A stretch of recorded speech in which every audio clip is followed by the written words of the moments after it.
8वां episode शुरू होता है। फिरोज को सनी का मूड कुछ ठीक नहीं लगता तो उससे पूछता है तुम्हारे और मेघा के बीच में सब कुछ ठीक तो है ना। तो सनी उसकी बात टालने को देखता है। फिरोज उससे पूछता है उसके मोबाइल में ट्रैकर तो है ना। सनी बोलता है उसका काम हो गया, अब ट्रैकर की क्या जरूरत है। उस पे फिरोज गुस्से से बोलता है किसको धोखा दे रहा है, उसको या अपने आप को। तो सनी बात टाल के नानू के साथ जाना है बोल के वहाँ से निकल जाता है। माइकल का डिवोर्स कोर्ट में सैंक्शन होता है और बेटे की कस्टडी बीवी को मिलती है। सनी और नानू साथ में बैठकर खाना खाते हैं। नानू सनी को बताते हैं आजकल मुझे बुरे सपने आते हैं कि तुम कुछ गलत काम कर रहे हो और मैं तुम्हें पकड़ता हूँ और मुझे फिर नींद नहीं आती। दिन भर मैं उस सपने को भुलाने की कोशिश करता हूँ। अच्छी बात यह है कि ये सब सिर्फ सपने हैं। ये सब सुनते हुए सनी के मुंह का रंग उतर गया होता है। माइकल और टीम सनी को फेक नोटों के साथ पकड़ने के लिए ट्रैप बिछाती है। सनी और फिरोज अलग अलग गाड़ी लेके मॉल में पहुंचते हैं। फिरोज के गाड़ी में पैसा होता है और वो 2nd फ्लोर में रुकता है और सनी 6th फ्लोर पे रुकता है। एक व्हाइट सफारी में पैसा लेने आएंगे ऐसा सनी को एमएलए से पता चलता है। तब सनी फिरोज को उसकी गाड़ी में चाबी छोड़ के पार्किंग के एंट्री में मिलने के लिए बोलता है और खुद व्हाइट सफारी की तरफ जाता है। उसमें टास्क का एक ऑफिसर और मेघा बैठी होती है। मेघा गाड़ी से नीचे उतर के चेक करने की परमिशन पूछती है तो शेखर उसे मना करता है बट माइकल हाँ बोलता है और मेघा नीचे उतर जाती है। वो सनी की गाड़ी की तरफ बढ़ी रही होती है।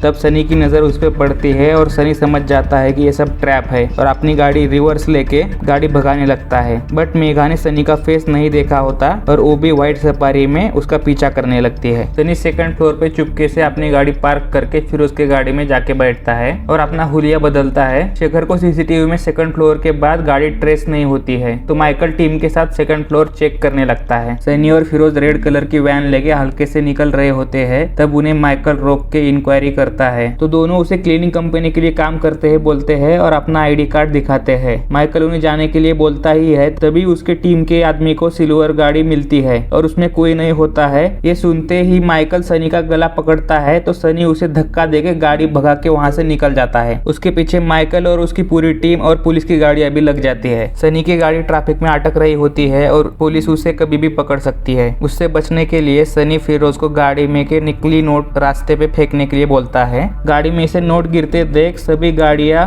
रास्ते में ही रोक के लोग पैसा उठाने लगते हैं और उसकी वजह से वहाँ पे ट्रैफिक जाम होता है। फिर भी माइकल और मेघा एक सामने वाली गाड़ी उठा के सनी के पीछे भागते हैं। सनी ट्रक से बचने के लिए गाड़ी टर्न करता है तो उसकी गाड़ी पलट जाती है और माइकल के पहुंचने से पहले दोनों गाड़ी से उतर के वहाँ से निकल जाते हैं और माइकल और मेघा के सामने पड़ी हुई गाड़ी में से लोग पैसे उठा के लेके जा रहे होते हैं और दोनों देखते रहते हैं। ये सब न्यूज में बहुत हेडलाइन बना रहा होता है। तब मिनिस्टर माइकल को कॉल करके गालियां दे रहा होता है। माइकल उसे समझाता है कि हमने मंसूर के रूट को अटैक किया है और बस एक लास्ट वार करना बाकी है और मंसूर पकड़ा जाएगा। माइकल मिनिस्टर को मंसूर का नाम टेररिस्ट फंडिंग से लिंक करने की रिक्वेस्ट करता है। मिनिस्टर उसे 24 घंटे में रिपोर्ट बना के भेजने के लिए बोलता है और मैं देखूंगा क्या कर सकता हूँ, ऐसा बोल के फोन रख देता है। मंसूर अपनी न्यूज टीवी पे देख के भौंकला जाता है और सनी पुलिस को मिलने से पहले मेरे सामने होना चाहिए ऐसा ऑर्डर देता है। सनी और फिरोज चिपके एक लॉज में रह रहे होते हैं। फिरोज बहुत डरा हुआ होता है और हमारी दोनों तरफ से लग गई है। पुलिस वाले ने हम दोनों को देख लिया है और मंसूर हमें मार डालेगा। सनी उसे समझाता है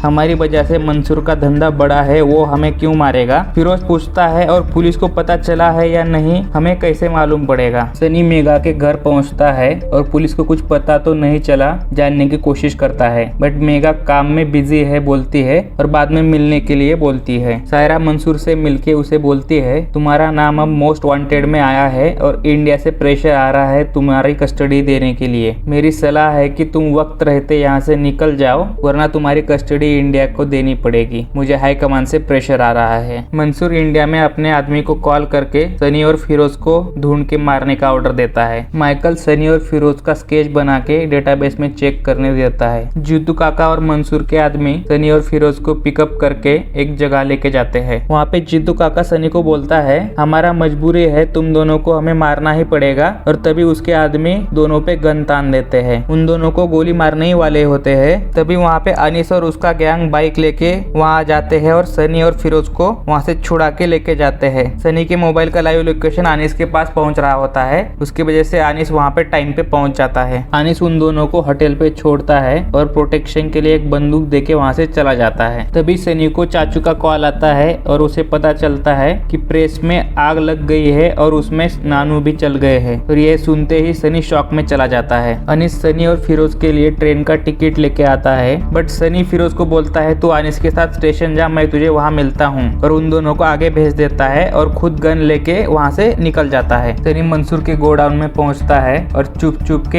एक एक मंसूर के आदमी को गोली से मारने लगता है। इस मारपीट में सनी को भी चाकू लगता है। आखिर में जीतू काका को भी गोली मारता है और जबरदस्ती उनसे पैसों का लॉकर रूम खुलवाता है। जीतू काका को मंसूर का वीडियो कॉल आया होता है, वो उठा के काका तो मर गए बोलता है और उसके सामने कॉल चालू रख के सारे नोटों पे पेट्रोल छिड़कने लगता है। मंसूर उसे गिड़गिड़ाने लगता है और मिलके बात करते हैं बोलता है, बट सनी उसका कुछ भी नहीं सुनता और सारे नोटों को आग लगा देता है और मैं आ रहा हूँ बोल के वहाँ से निकल जाता है। वहीं पे टास्क फोर्स में मेगा सो रही होती है, तब स्केच मैच होता है और दूसरी तरफ ट्रेन में फिरोज अकेले ही निकल जाता है। सनी वहाँ पर नहीं पहुँचता है और एपिसोड यहीं पे खत्म होता है। तो दोस्तों आपको एपिसोड 8 का हिंदी एक्सप्लेनेशन कैसे लगा आप कमेंट बॉक्स में बताइए। वीडियो को लाइक कीजिए, चैनल को सब्सक्राइब कीजिए। धन्यवाद।